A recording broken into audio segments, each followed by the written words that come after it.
Pastrami bacon seems like one of those ideas that's so obvious and so outrageous that it's amazing nobody thought of it before Billy Durney, the owner of Hometown Barbecue in Red Hook, Brooklyn, New York. So what Billy does is he cures a pork belly with pastrami brine, then pepper and coriander pastrami spices, and cooks it in his smoker.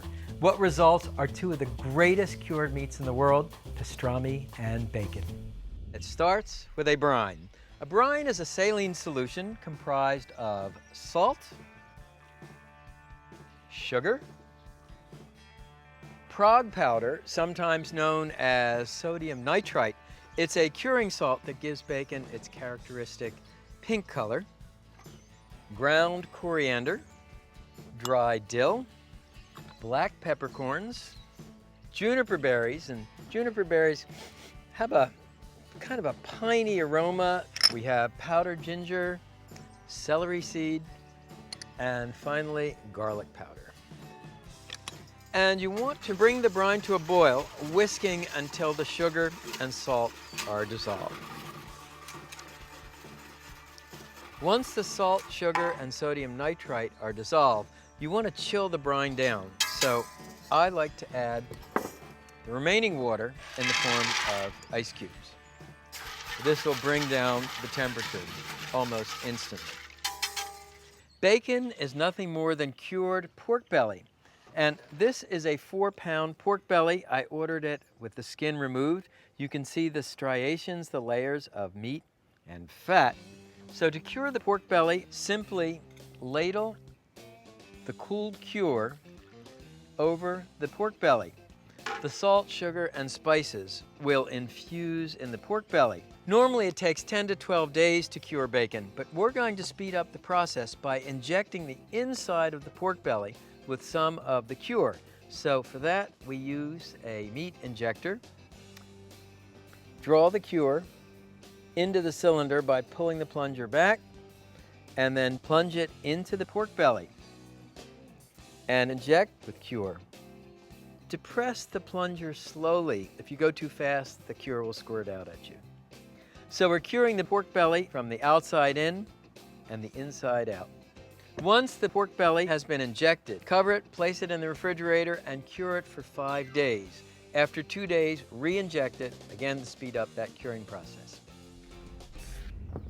Here's a pork belly that has brined for 5 days. You can see the meat is starting to turn pink thanks to that sodium nitrite. What you want to do now is rinse the pork belly to remove the excess brine and spices. So I'll dip it in cold water, then drain the pork belly well, and transfer it to a wire rack to dry. You can blot the top dry. And you want to let the pork belly dry for about 2 hours until the surface starts to feel tacky. Meanwhile, let me show you the pastrami rub.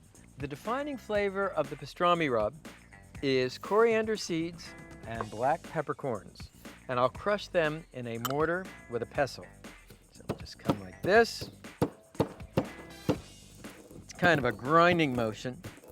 And you want to leave these seeds fairly coarse. Hand grinding the spices this way gives you an incredible aroma. Once the coriander and peppercorns are coarsely ground, place them in a mixing bowl. Then add sweet paprika, coarse sea salt, brown sugar, and whole mustard seeds. And mix these ingredients with your fingers, again breaking up any lumps that may be in the brown sugar. Now, once the cured pork belly feels tacky, turn it over on a sheet pan and sprinkle the rub all over the meat side. And rub the spices into the meat. Now turn the pork belly over and rub the fat side the same way. Once again, rub those spices into the meat. To smoke the pastrami bacon, I'm using a Kalamazoo Smoker Cabinet. It's a gravity-fed smoker. You add the charcoal to this hopper, on top and close the lid. The way the smoker works, the charcoal falls down into a burn chamber and the sparks ignite the wood. I'm using apple wood. It's a classic wood for smoking bacon. Load the ash chamber with hardwood chunks. Return it to the fire chamber. The way the smoker works is the glowing embers will fall on top of the wood, generating wood smoke. So open the smoke chamber door and you'll pull out the rack, place the bacon on the rack, and then insert the thermometer probe. This enables you to cook the bacon to the exact internal temperature, 165 degrees. Smoking time about 3.5 to 4 hours. I can't wait. And action. Fast forward 4 hours, the bacon is ready. Wow.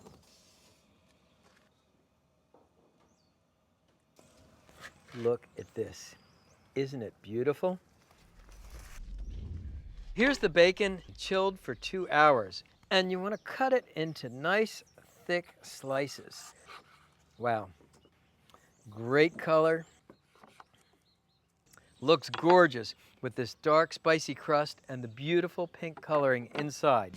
So I've heated a skillet, and I'll just add a few strips of bacon to make the ultimate BLT.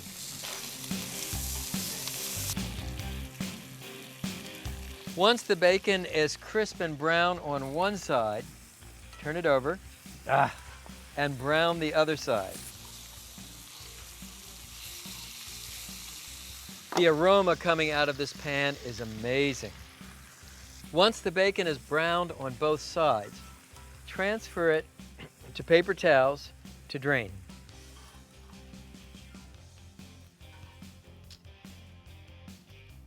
Then to build that BLT, because we're working with pastrami bacon, I'm going to use rye toast, spread it with mayonnaise,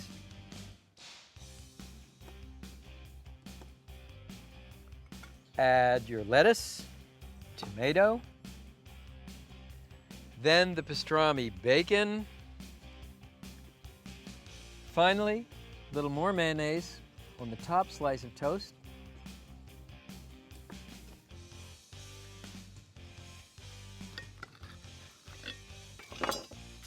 and this is a BLT. Wow. The smoky flavor of the bacon, the garlic, pepper, coriander, spice of the pastrami, this is the best of both worlds.